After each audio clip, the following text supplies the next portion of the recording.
Today, it's my privilege to welcome Darren, who's a PhD student with Felicia and I, who's going to be presenting his confirmation and candidature. Darren, the reason I'm really excited to work with Darren is he's out there in the real world working with real politicians and doing things with huge groups of people to help them re-engage with work. So I think it's kind of exciting that occasionally the academic ivory tower people go out and talk to people who are doing other things. Talk to us, Darren. Thank you. Thank you for all coming along. I can't believe you have nothing better to be doing right now, but I'll try not to be too boring. It's about 40 minutes this talk, and I've gone through it. I can step it up, be quite speedy. And of course it addresses behavioural change in the unemployed. What I'll do is I'll take you through an introduction, the key points with this PhD. The key research questions that we're actually addressing, there are 3 of these. We'll go through the literature review, which has helped to form the theoretical framework, and the research design, the aims, the hypotheses, the method, including some real interesting ethics considerations and analysis, and then feedback, which I'm equally excited about and scared about in equal measure. To take you through, work is an essential component of a thriving life. On top of financial benefits, work can provide engagement, relationships, meaning, purpose and accomplishment. As such, employment is overwhelmingly evidenced to be good for an individual's well-being. Conversely, unemployment has been shown to have rapid, long-lasting and severely detrimental impact upon a person's life satisfaction. My literature review evidences that well-being does indeed go down when you're made unemployed, and it goes up when somebody becomes re-employed. To simplify this PhD, the overall hypothesis is, can well-being interventions, while someone's still unemployed, increase their likelihood of finding work and achieving sustainable job outcomes? However, there's a real practical issue with this that restricts the implementation of any treatment that we might devise here. Government funding limitations mean that wellbeing interventions can't be provided to all job seekers. So in addition to developing this series of wellbeing or resilience interventions, contextualising them to the unemployed, measuring their impact, the PhD has to really address the reality of government resourcing by implementing the trans-theoretical model of change, the stage of change theory that a lot of you will be quite familiar with. So the bottom line, can we identify a job seeker's genuine commitment to job seeking and then stage match interventions accordingly? And the results here will be primarily measured in hard outcomes. Have they got a job? Something really tangible and measurable at the end of it, as well as by intrinsic behavioural changes in self-efficacy, perhaps well-being and grit and perseverance. So look, the key research questions, there's an enormous amount of black and white conventional wisdom, even within governments, whether in Westminster, Canberra or Washington, that informs what's supposed to be evidence-based policy. When you talk to people, why have you put together this policy, Minister? They say it's mostly, you could be talking to a gentleman down the RSL. A lot of it is even though they say it's evidence-based policy, it's not really when you start digging into the literature. Such as those not going for a job or getting a job are dole bludgers. What they need is an electric cattle prod to make them want to get a job. Get one person from an unemployed family a job, and the rest of the family will try and emulate them. These are all conventional wisdom, harsh statements from senior members of government and departments of employment. So this PhD aims to take existing literature at least one step further in truly understanding behavioural change in the unemployed. Study 1. We'll evaluate a measure of the stages or commitment to change in the job-seeking context. The question here is, can we reliably measure discrete and consistent stages of change, and does such a measure predict behavioural outcomes, in this case getting a job? Secondly, and actually interestingly with study 1, in a poll of employment advisors, about 42 of them, they said that 72% of employment service interventions to try and get people back to work are action-based, job search skills, interview skills, etc. So hopefully, using the stage of change model, there's about 72% of job seekers are in the action stage of change. If not, we might have found a very critical mismatch of allocation of interventions and resources. Study 2 will research, develop and test well-being interventions, contextualise the 75 unemployed young people in Brisbane and compare the employment results of these young people that have been through a well-being intervention with job seeker support of a group of a similar number of people in Melbourne that hadn't been through a well-being intervention, and see if there's a difference in job outcomes.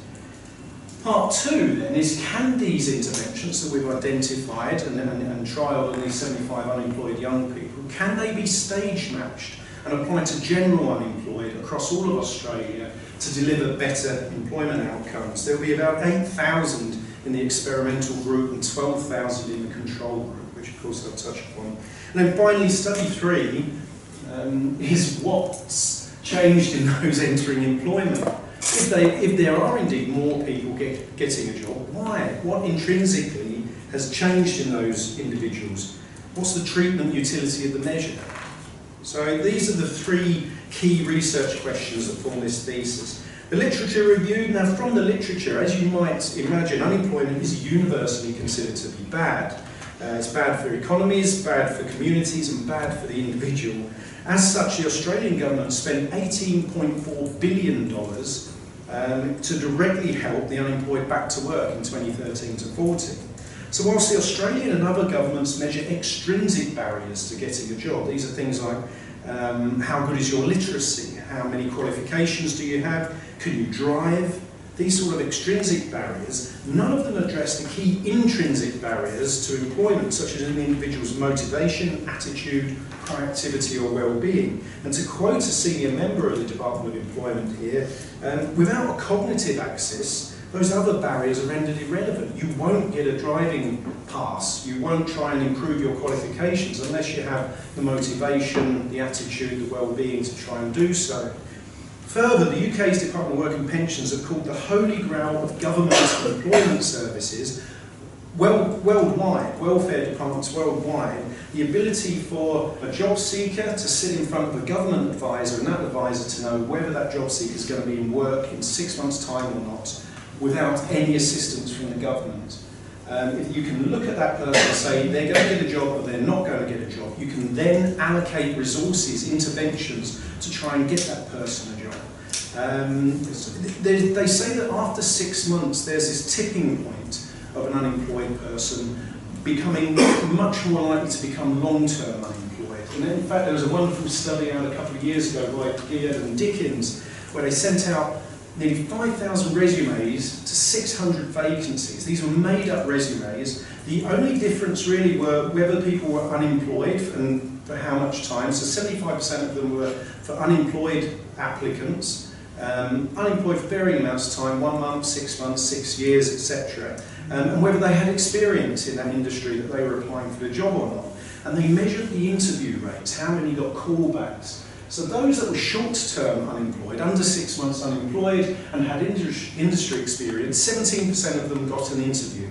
Now these were made-up resumes, they were controlled, all of the names were male and no ethnic bias or anything like that. So it's purely measuring industry experience and length of unemployment.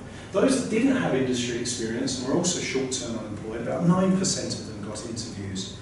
As soon as you went above 6 months of unemployment, the callback for interview rate plummets by 81%. Only 3% got an interview. And if you didn't have experience, well, you might as well give up. Only 0.5% got an interview. So this absolutely proves, even though there's a huge amount of conventional wisdom in government policy making, this proves that actually that statement of a tipping point at 6 months seems to be true, seems to be valid. So study 1, the literature review for this, are job seekers really job seeking? This is really to address this treatment barrier of the government saying we can't afford to help everybody get into work. We want to only help those that need it. If we were helping people who are going to get a job anyway, that's a complete and utter waste of government resources. Excuse me. And the literature gap here is really, do unemployed citizens actually want a job? You can't find a paper that really explores this remarkably. Are they really job seeking? Are job seekers really job seeking, and can that information, their commitment to job seeking, help inform interventions that deliver better employment outcomes? And with whom should we prioritise wellbeing interventions? Oh dear. Is it just hot? I'll let you play with that while I'm off. Oh, this happened. So yeah, overheat. Cooling down for about 80 seconds. That's all right. So look, talking through the interventions, because you don't need too much visual stuff, I'd rather you were looking at that than me.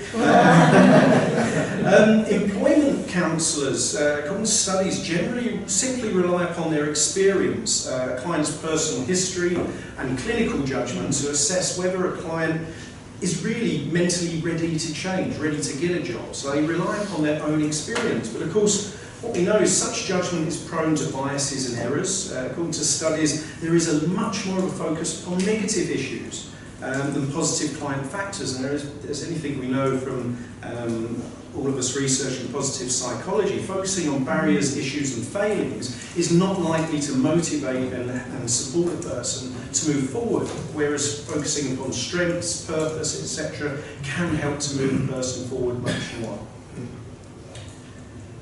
So the trans-theoretical model of change was actually devised by Dr. Prochaska and Di Clemente. To summarise all of their studies, the most obvious, to quote them, and direct implication of their research is the need to assess a client's stage of change and tailor interventions accordingly. They've determined that efficient self-change depends upon doing the right thing at the right time. It's kind of common sense, but they've actually really focused upon this. If you're not aware of the stages of change, there are usually 5, drawn in a very pretty linear pattern. Nice word. Just in time for the pretty linear pattern. That would be a slideshow.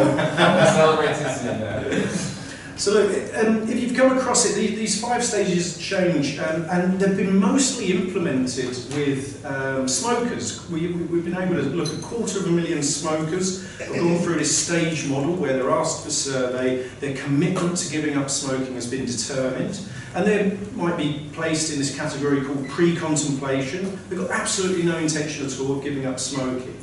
If you spend, thank you, there we go, pre-contemplation. If they spend even a counsellor, an advisor or a doctor spends their precious half hour working with somebody in pre-contemplation and talking about nicotine patches, e-cigarettes, hypnosis, it's a complete and utter waste of time. In fact, it's worse than that. It has the opposite effect. It disengages with somebody.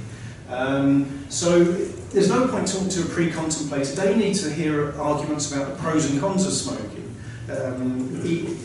I suppose lung cancer. I was groping for problems with smoking there for a moment. But lung cancer, passive smoking, the example it sets for children, etc. They're the conversations you need to have to engage with and move a pre-contemplator forward. Contemplation is, yeah, I should give up smoking maybe in 6 months' time. Preparation is, I really want to give up smoking, but I just feel I'm lacking some resources, some support, I need more knowledge and information. And action, I really want to give up smoking. If you spend your time talking to somebody in the action stage of change about lung cancer, passive smoking, etc., that is also a complete and utter waste of time. In fact, it's disengaging for them. Maintenance in this context is, of course, they've already given up smoking. This has been applied to a large number of addictive behaviours, but also applied to things like reducing domestic violence, increasing people turning up to mammography screenings. So this is what we're looking at. Can we apply this to inform which treatments, which interventions we can use with job seekers? What is their commitment to change? Of course, this is written as a linear thing because it looks pretty and easy to understand. Other times it's written as a spiral. People, of course, go up and down. It's really more a snakes and ladders sort of diagram, but that's not so pretty and clear on there. The key issue here, though, before I go charging down and putting thousands of people through a stage of change survey for the unemployed, is do they actually work? Well, results have been encouraging across many target behaviours. In fact, a meta-analysis with almost 50,000 participants in it clearly demonstrated the consistency of the theoretical principles. However, with the stage of change, for almost every paper you find that says it's great and it's really worked, you find another one that casts doubt on its efficacy.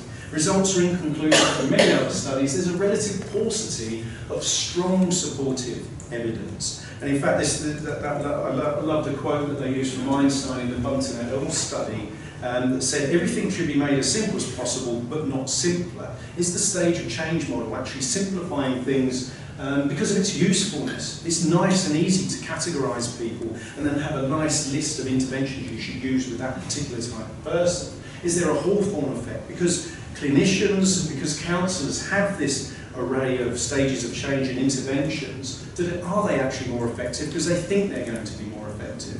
So it's kind of inconclusive, but there have been two studies that supplied it directly to the unemployed.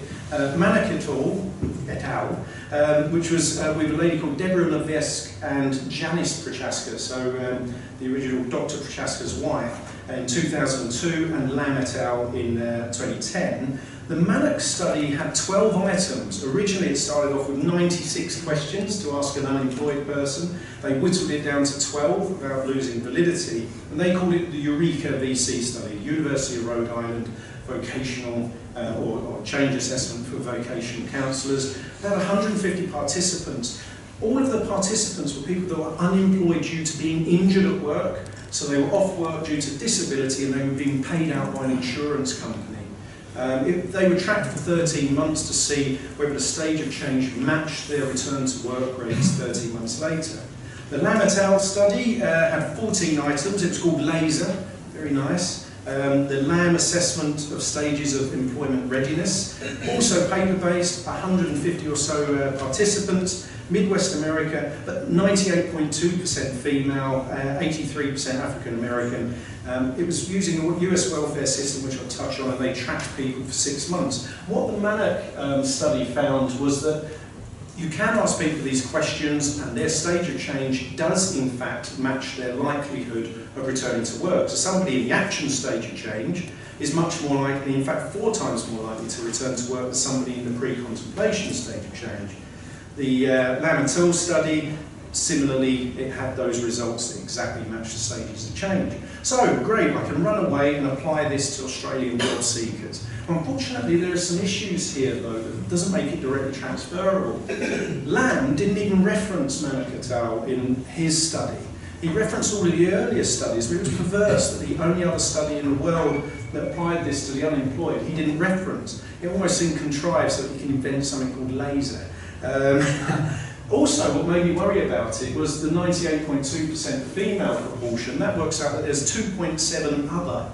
And how can you have that with just 149 participants? So it made me question the veracity of it. But the US benefits system as well, it does significantly influence the target group here. In America, it's unique in the world and almost the total opposite of Britain and Australia. If you become unemployed, the money payments that you've been paying into an insurance scheme that will look after you when you become unemployed are paid out over 6 months after unemployment. After that, nothing.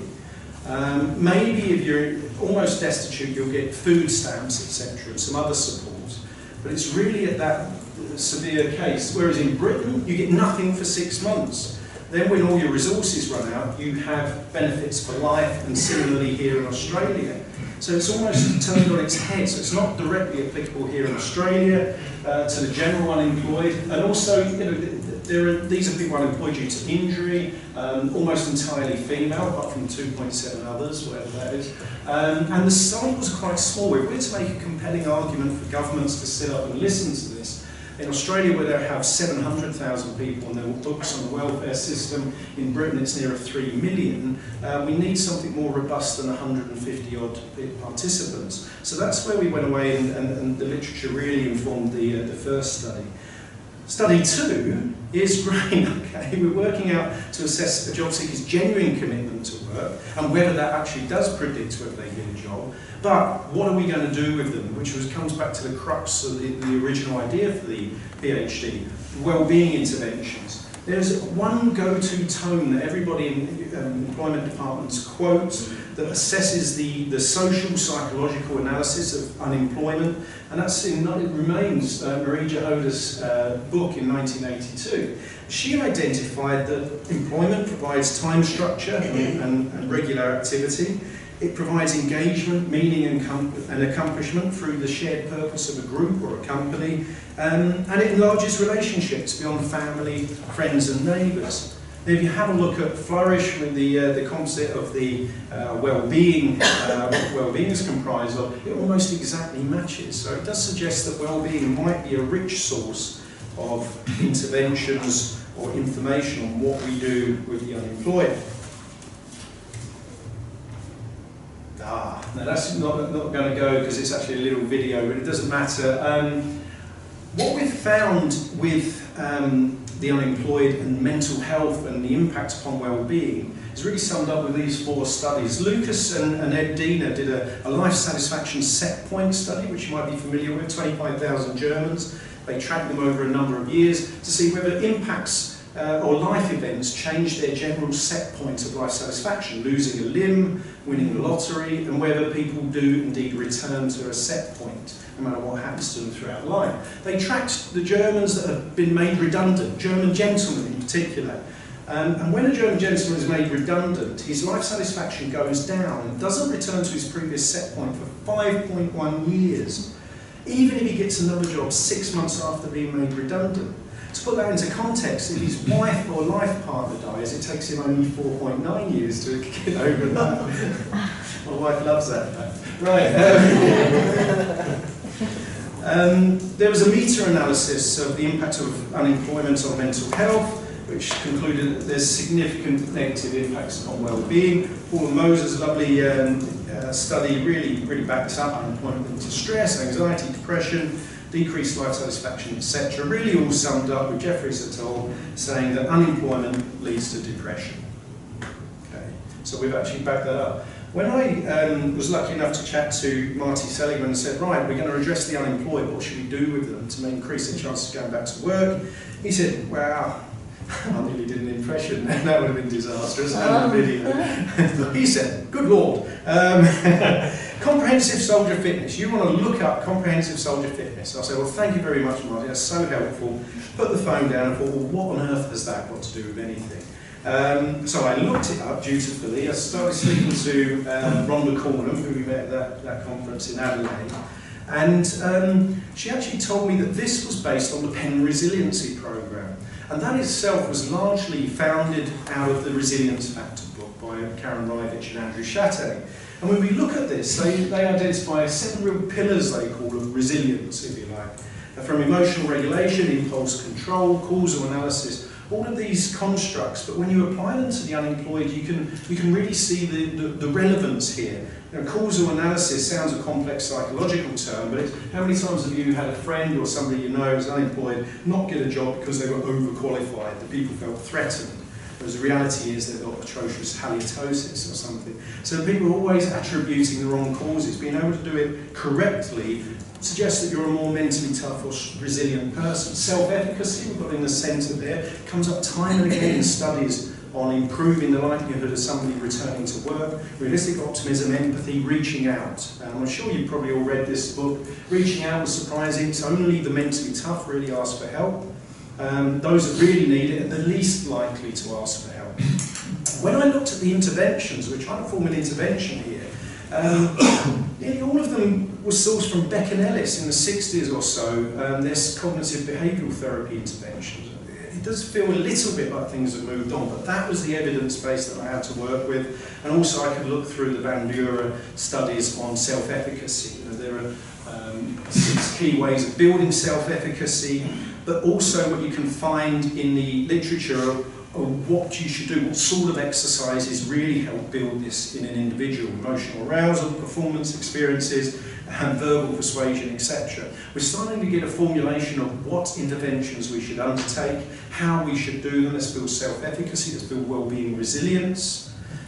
And then we look at what's worked with general employment interventions. And their wonderful meta-analysis really helped me here. But then when you really delve into these and read up on them, I'll give you an example of the first one, the theory of planned behaviour, of course, working out what you're going to do, how you're going to do it, engaging with others, learning from them, etc.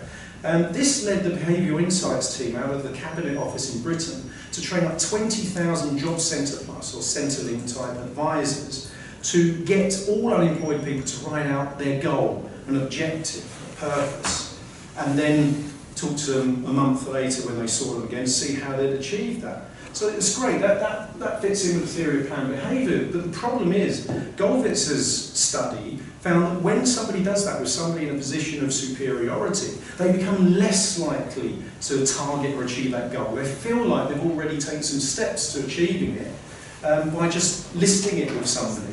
So it actually has had the opposite effect with over 1 million British job seekers. So this is where you've got to really have good, solid science and a good literature review when you're implementing real people's treatments to real people's lives.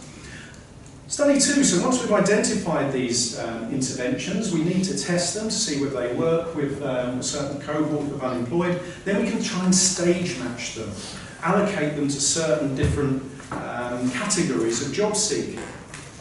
In this case, these are the key job seeking stages of change, and there was a wonderful study that really brought together 10 years of stage of change studies that tell you which sort of thing you should be doing. Environmental re-evaluation is really a pros and cons argument. It's best undertaken with pre-contemplators. Counter-conditioning, reinforcement, this final self-efficacy stuff is best done with people in the action stage of change, etc. So we've got a lovely map here, according to the literature, of what sort of interventions we should be doing with which stage-matched job-seeking clients. And then finally, the final literature review is what's changed in those people re-entering employment. We can do all of this with them, we can do all these well-being interventions, but have we actually improved well-being? So we have a look at the studies or the measures, the scales of measuring well-being as the final part of this thesis. Apparently this French lady's name is pronounced Huppert, that's contributed a lot to well-being.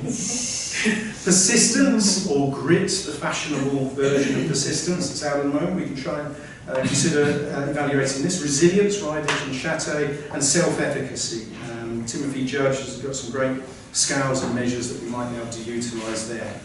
So let's get on to what we're actually going to do in the 3 key studies to conclude this in the last 14 minutes. First of all, validation of a measure. Are job seekers job seeking? Such an obvious question that never really been addressed. So the aims of this is synthesising the existing research on stage of change, really that laser and Eureka studies, determine the domain specificity and the theoretical framework. Can we apply this to the unemployed, to general unemployed? We're going to select, modify and pilot the most pertinent scale. We weren't let loose on over 1,000 job seekers immediately. We needed to pilot this to see if there's anything that's preventing us rolling this out in an ethical manner. And there's an overall focus upon quantitative methods. We need numbers, we need hard outcomes with this. If you go into any department of employment or welfare in Britain, America or Australia, they've got reams and reams of studies, but they're nearly all qualitative, and they never seem to have an impact with ministers or with decision makers on changing policy. Because they always say, well, it's great, I love all these case studies, but I need hard numbers. I need to be able to analyse a return on investment, these sorts of arguments. So we focus on quantitative methods, which luckily we're able to track with this. And of course, the hypothesis is that there's this 3-factor structure. Does it remain valid for job-seeking stages of change? And are these discrete stages of change, do they match the existing literature when we've taken them to general unemployed Australians? And does an individual unemployed person's stage of change predict whether they're going to be in work in 6 or 12 months' time or not? The method with this was 1,000 general unemployed. We really focused on Manik Levesque and Prochaska's 12 items as one of hinted at earlier. We initially assessed these 1,000 individuals to work out, get them to answer these 12 questions, to work out their commitment to job seeking, their stage of change, from over 3 months, March to May. We went back 6 months after their assessment to see whether they were in work. So quite a nice pure method of measuring this. How those 12 questions came were from 96, whittled down. Those 96 questions were Manek, Levesque and Prochaska said to unemployment advisors, what would you say to somebody to determine whether they're going to get a job or not in the next 6 months? The most obvious thing is to say, do you want a job? It's either yes, no or maybe, but of course humans aren't that simple. So they actually came up to 96 questions and whittled them down to the 3 key factors here. Were they action, contemplative or pre-contemplative type questions and responses? Some questions, even within 12 items, were deliberately similar. They were reverse scored. I'm working really hard to find a job. I'm actively looking for a job. I'm following up on job leads. Just to people answer in the manner expected of them with these surveys. So we've got to allow for that and try and whittle out a bit more validity and verification on their true attitudes towards job seeking. Of those 12 questions, the 12 item eureka, 2 were inappropriate.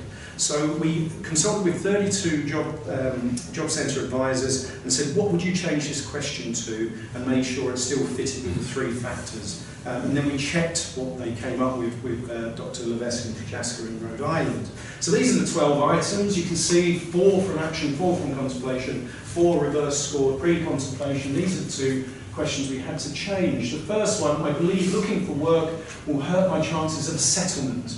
And I can't do that right now. Of course that's inappropriate for general unemployed Australians. They're not looking for a settlement. That's relevant to people injured at work in Rhode Island. So we changed it with the advice and the research there to, I believe I might be worse off financially if I start employment. This is a big concern for a lot of employed people and a very good contemplative indicator. How they scored this is very interesting. It was paper-based, these 12 items, and whatever your answers were to those 4 particular questions in each of the 3 factors were plotted on a graph. You join it up, and that will tell you which stage of change somebody's in. Now, that feels a little bit rough and ready, and in fact we'll look at the results, but that's how it's been utilised in the States, so that's how it's validated to be used. So we did a pilot with this, with 105 people in general unemployed in Bundaberg and Melbourne, 84 in Essex in the UK, who undertook this paper-based 12-item survey in job centres.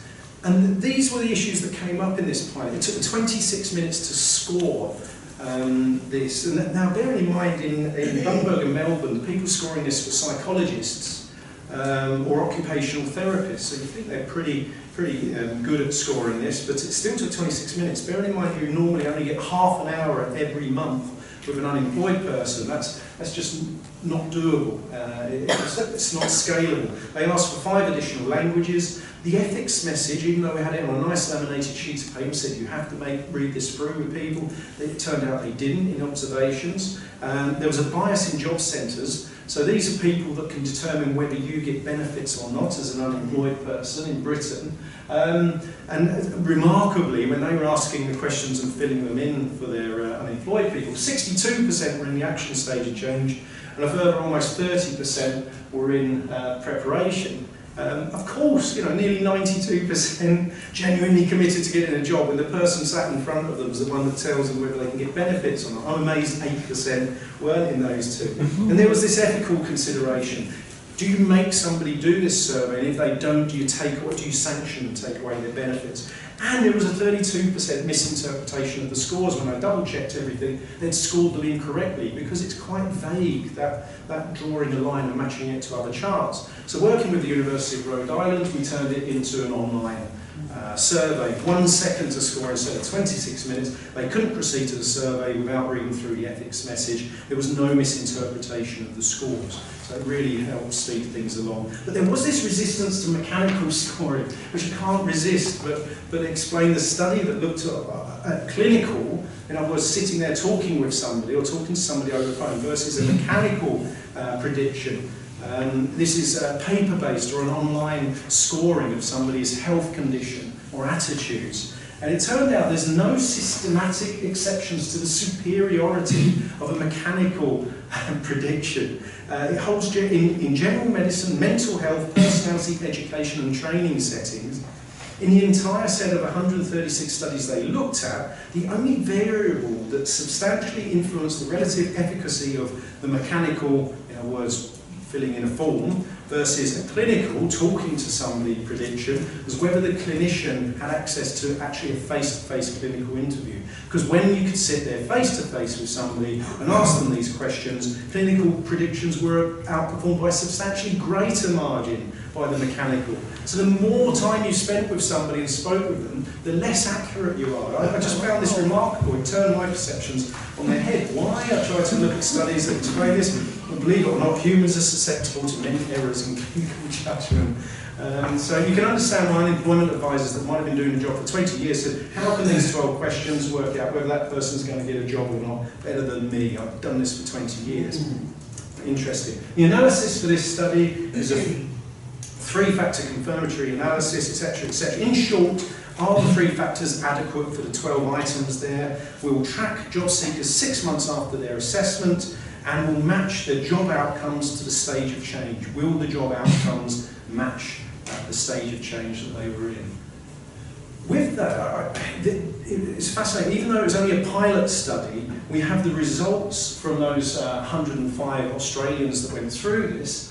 And it turns out 32% of them, now of course this is just a pilot, it's not with 1,000 people, 32% were in the action stage of change, genuinely committed to getting a job. If we think back to the poll of employment advisors that say 72% of interventions are based in the action stage of change, interview skills, those sorts of things, job search skills, there's a serious mismatch here. I also found it compelling that it exactly matches the 1/3, 2/3 proportion, the learned helplessness figures, where pretty much all species, in the face of repeated adversity over which they seem to have no control, give up, they learn helplessness, they curl up, conserve energy. 1/3 remain optimistic. This exactly matches what we've got here. It might just be an amazing correlation. There's one other thing here that's new to science, and this is this unauthentic action group that hasn't been identified in any papers before. Fully 19% of job seekers are scoring highly in really trying to get a job, doing everything to get a job, but scoring really highly on having absolutely no intention at all of getting a job. They're completely contradictory. You won't find this with smokers, with people going through mammography screenings, reducing domestic violence. But with job seekers you do. Talking with the University of Rhode Island, it's down to coercion. If they don't show that they're doing this, there's a male bias within that. So this is tantalising for the real big study that we're looking at. Absolutely fascinating. Study 2 is the development and testing of the wellbeing intervention. So I'll start talking very quickly through this as you get a feel for the aims here. We're going to look at the existing literature on wellbeing and resilience and positive psychological interventions. We're going to determine whether these can be applied to the unemployed. Address this, there's no research on applying these sorts of interventions with the unemployed. We're going to select, contextualise and pilot the most pertinent interventions. Turned out we selected 31. To test the hypothesis here that wellbeing interventions increase job outcomes. Very nice and straightforward. The method of doing this initially, again before we roll this out about 8,000 people, is we had a quasi-experimental group, 75 unemployed young people in Brisbane, and we had to compare that. They wouldn't give us 75 young people to experiment and do nothing with, but we found what's been quoted as the most successful youth unemployment intervention in Australian history by the Brotherhood of St Lawrence. So we wanted to compare. The only difference between the two were these wellbeing interventions that we put together. They were put together as 5 half-day wellbeing stroke resilience workshops, not because of any evidence behind it, because that's all we were given. That's all the employment service provider was prepared to give us. 5 half days. And we'll track the job outcomes 12 months post-workshop. We found even the name wellbeing had an issue. Saying to a young person, great, we're going to put you on a wellbeing course. Some of them actually shied away from it, were resistant. When we asked people who didn't turn up, why didn't you turn up? They said, oh, I don't want to sit there cross-legged humming or anything like that. So we actually, looking at some research, we changed the name to these are resilience workshops. And then we had 100% people turning up remarkably. Sam and Lyable-Mirsky, Sonia's meta-analysis, found that there's no golden bullet of positive psychological interventions. They found that individuals that undertake several may be more effective than engaging in only one activity, so that's why we have this breadth of interventions, 31 of them packaged into these 5 half-day workshops that build the 7 pillars of resilience, the 6 methods of increasing self-efficacy, and the other data we got from the meta-analysis of effective unemployment interventions. This is what they're packaged into. This will be so familiar to you. Strengths, positivity, mindset, mental toughness and character. We actually met with and spoke to Ryan Niemiec via character. We got input here from Bart Fredrickson on positivity. We went to Stanford chatting to Carol Dweck on mindset and interventions there. Andrew Chatte, it turns out he's from Brisbane, and his first job was with the Commonwealth Employment Service. So the co-author of the Penn Resiliency Programme, or rather the Resilience Factor, and Ilona Bonnewell helped us with some of the positive psychological interventions that build character and goals. The purpose of stating this isn't that, wow, we've bent the ears of all these remarkable authors. It's that they actually were really fascinated and reached out to us because of our cohort. We were applying their studies, which had traditionally been only applied to willing participants, people that have bought in their services, people that are interested and committed to it already, or school children or soldiers who have no choice to do these interventions. We were applying them to unemployed people who could just go and walk out of the room when we're trying to do these interventions. They're absolutely fascinated by the context of this delivery. So we're going to track the job seekers after these workshops to see if they achieve an outcome and compare it with that comparison group. Study 2 is, can these interventions be stage matched to deliver better outcomes? Of course, this is to look at the manipulated use of assessments. There are certain kinds of interventions an optimal match for particular types of clients. Wonderful quote there. We're going to measure the stage match intervention employment outcomes and compare them with business as usual, doing nothing different but the assessment and the employment outcomes, and establish how to scale this treatment. We had to train up 200 employment advisors to be able to scale this out across 8,000 job seekers and indicate whether different demographics respond differently. Do women respond differently to gentlemen, to different ages, under 18s better than over 55s, etc. The hypothesis, of course, is, are stage match resilience or wellbeing interventions, do they increase job outcomes? We're going to randomly assign 8,000 people out of these offices and 12,000 in the same offices to negate any issues of a mining boom or a mining crash or a Coles opening somewhere. They're the same offices that were general unemployed nationally. We're going to measure job outcomes. That's the measure of the efficacy of this intervention. And after the initial assessment of working out somebody's commitment to job seeking, the advisors can print out a one-page guide on what you do, a stage match guide on what you do with a pre-contemplator or an unauthenticator in your precious half-hour intervention time. Supported with PowerPoints. There was a real ethics consideration here as a paper came out by Lynn Friedley in the UK, massively criticising the use of strengths interventions with the unemployed, stating in a nutshell that what you're doing is you're trying to squeeze an unemployed person into what the government thinks a perfect citizen should be. Whereas what we, of course, our mindset was we're trying to free somebody up to be the best person that they can be. But after my initial anger of this, it was a valid consideration, actually. Are we trying to shoehorn, are we making people malleable? So what we're going to measure, of course, is all the demographic differences in job outcomes.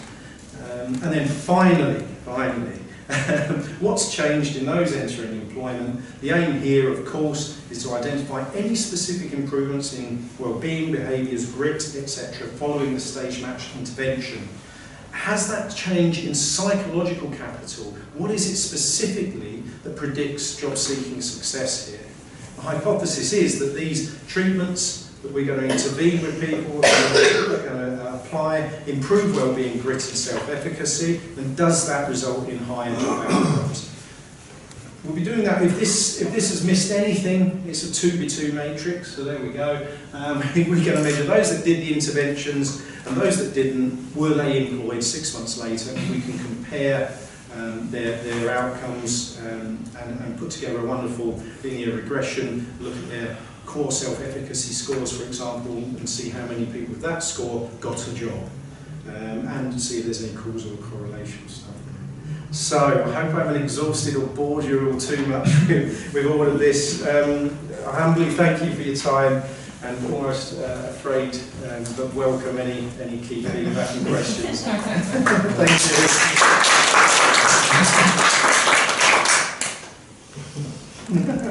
Oh, was that a rising colour? You had 5 stages of change, but 3 factors. Yes. So aren't you supposed to have 1 factor for each stage? Each stage, yeah, that's a good question. One of the stages is inappropriate for this. It's maintenance. That means they've got a job and they're keeping it. Mm-hmm. So using the Mannequin tool and what have you, they never applied that. But the other one, preparation, is kind of halfway between action and contemplation. And how they determined that, they found that it was a significant enough number to warrant its own discrete stage, but only by measuring the 3 factors, you can still get that 4th discrete stage of change. So yeah, it was a bit confusing, and the initial studies didn't touch upon it. When I was reading that literature, there was a big difference between positive and negative outcomes. So most of what you talked about in the literature review is stages of change of people not doing something bad. Yes. And that's fundamentally different than getting people to positively do something. So when we worked with that model, we were working with it in terms of physical activity, and getting people to do the physical activity was fundamentally, the logic of it was fundamentally different than that. I guess the other thing that is a real critical issue is, and certainly one of the criticisms of the stages of change model, is that you're talking about interventions that are stage specific, but you're not actually testing that. I mean, to test that, you have to randomly assign people to interventions that were at different stages and show that the intervention worked for one stage and not for another. And I suspect that mostly when that is actually done, it doesn't work. Isn't that the 3rd study?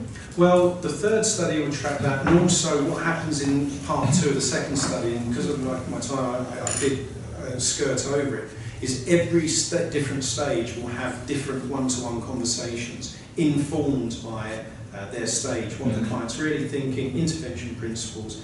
So there are discretely different interventions per stage. That's the problem.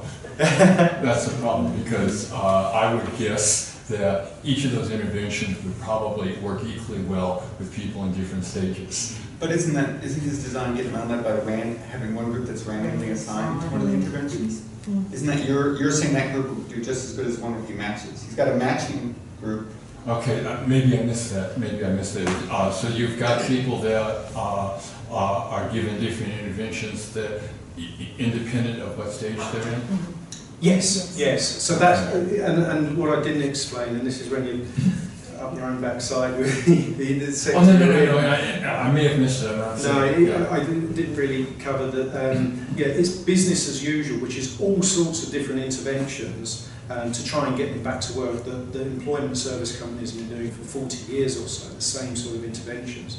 And then our lot are having those, as well as the stage-matched one-to-ones, and some of them will be going into the well-being. So does that not cover No, it? the control. If you go back to the slide. This one? There it is. So they're the same interventions I taught in this group, but they just aren't matched on the right. That's my understanding. Okay, now what I'm saying is that I'm guessing that an intervention that's designed for one stage may well work for another stage. The left one is that one, so the left one is matching, right? And the right one is not matching. Well, wait a minute. Business as usual is just what they normally do. Is it? I thought it was, no, I thought it was his. I see what you're saying. In a way, all of this, whilst it might prove a lot of things, it still doesn't address, is it the stage matching? Yeah, that's a crucial question. Yeah. And there's a lot of evidence that says it isn't. And if we did an unauthentic actor's interventions with an actor, would that make any difference if we mixed and matched a stage match? Because we're falling into that. Well, I'm not even sure. Yeah, I see what you're There's saying. an ethical issue, whether you can give people interventions that you don't think are most appropriate to them. I mean, perhaps you could, I'm assuming your business as usual isn't your interventions, it's whatever happens in that place. So that's different than what. Yeah, I thought it was your intervention. Yeah. Sorry, that was my mistake. Yeah. And I'm not sure whether you can get around that ethically and whether you even want to or whatever, but that's the major criticism of the stage theory.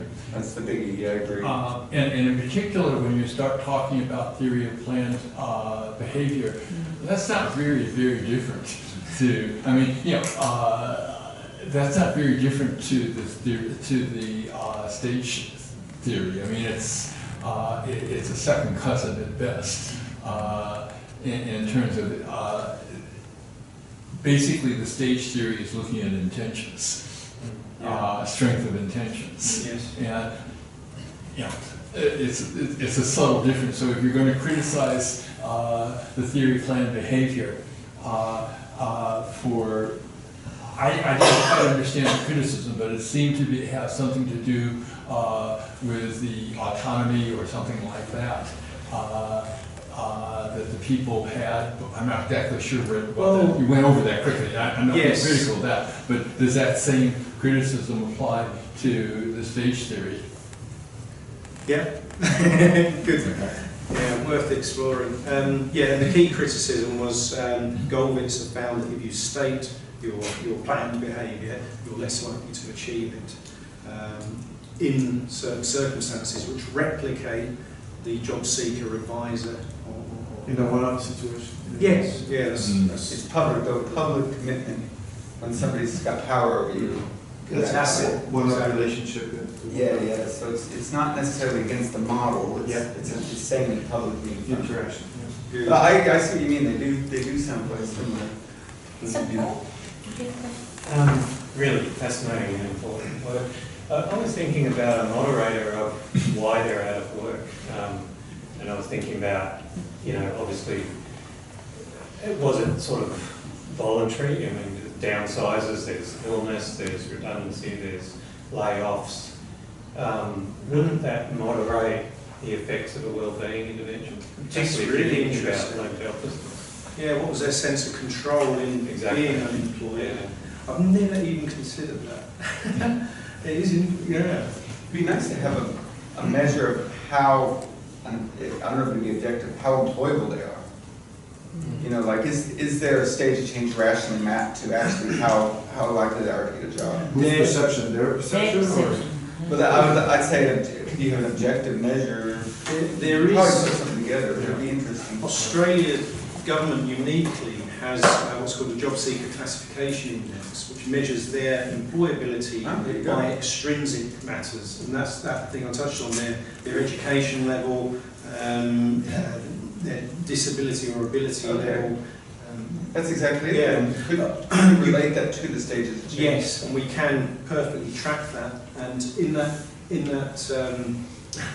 that initial pilot with 106, we found these they're called stream 1 and 4. 1 is very close to employment, and 4 is a long way away. We found that about 36% of those a long way away from employment were in action or preparation stage change. They really truly wanted a job. We also found 34% of those in stream 1 that are very close to getting a job, and there's no incentive to the marketplace to help them get a job because you only get $80, whereas you get $11,000 for helping a stream 4. 34% of them were in pre-contemplation, contemplation.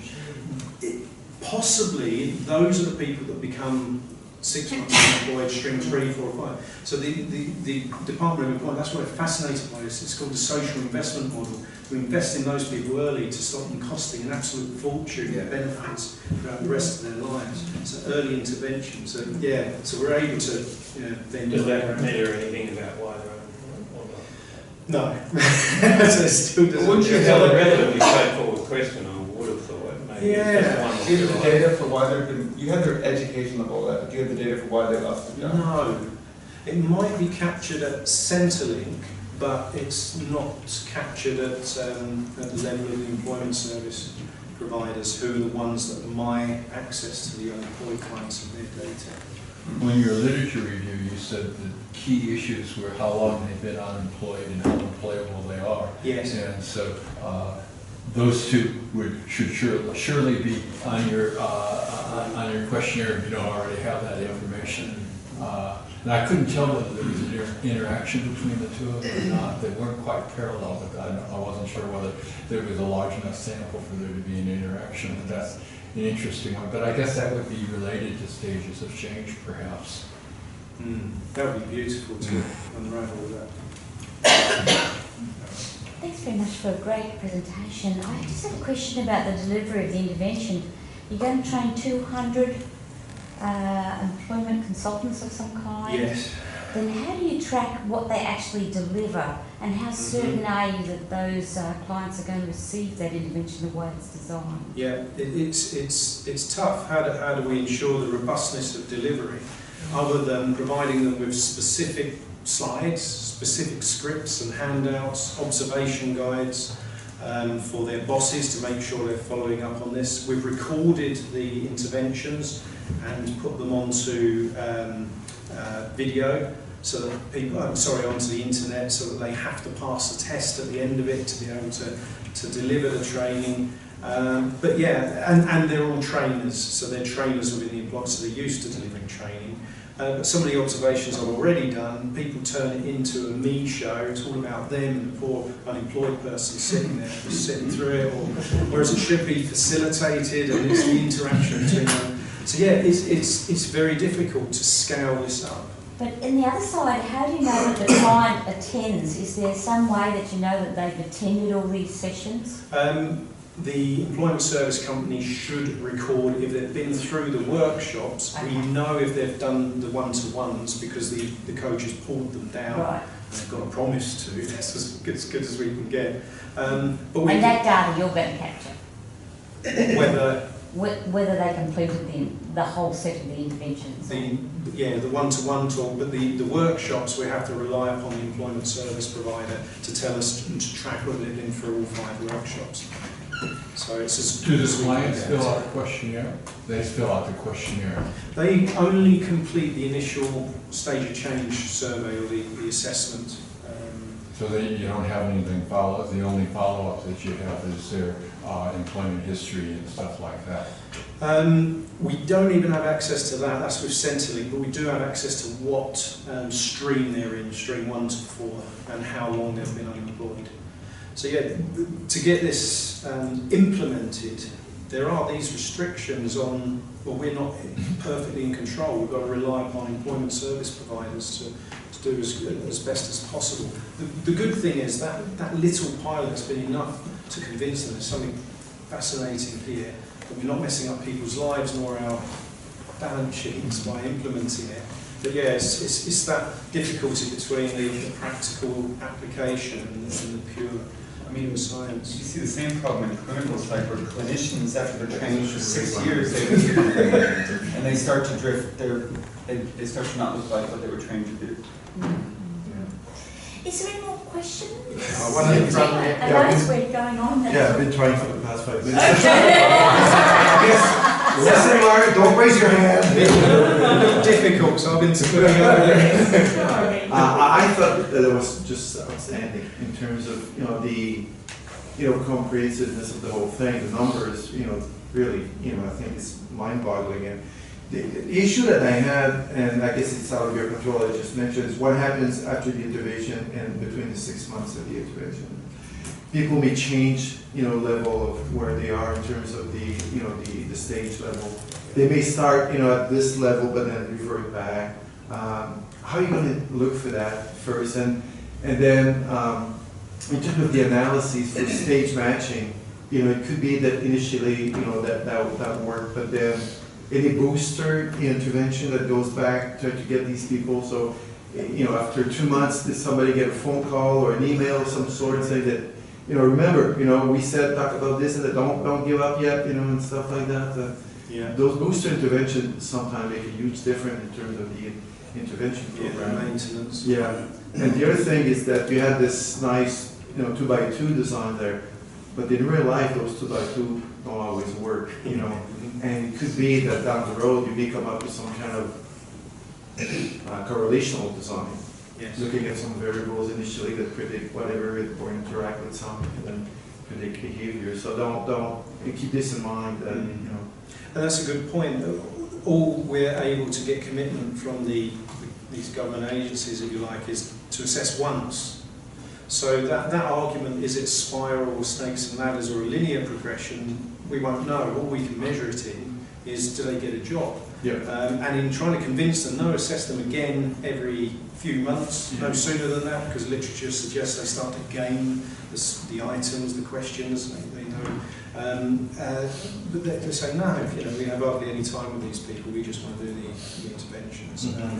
So yes, and also there's a danger of the thesis is quite broad, of it becoming unwieldy, but certainly the opportunity and the tantalising opportunities for further study.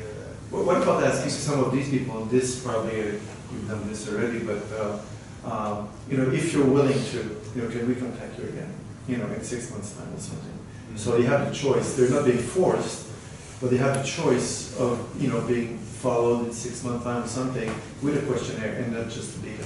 Yes, and with it being online, that's quite an easy follow-up capability of being able to get them just to tick a box, and then we can automatically drop them the line afterwards. Yeah, and it's their, their decision if they want to or not, but good work. Thanks. Good. I think we've exhausted you all. Thank you very much indeed.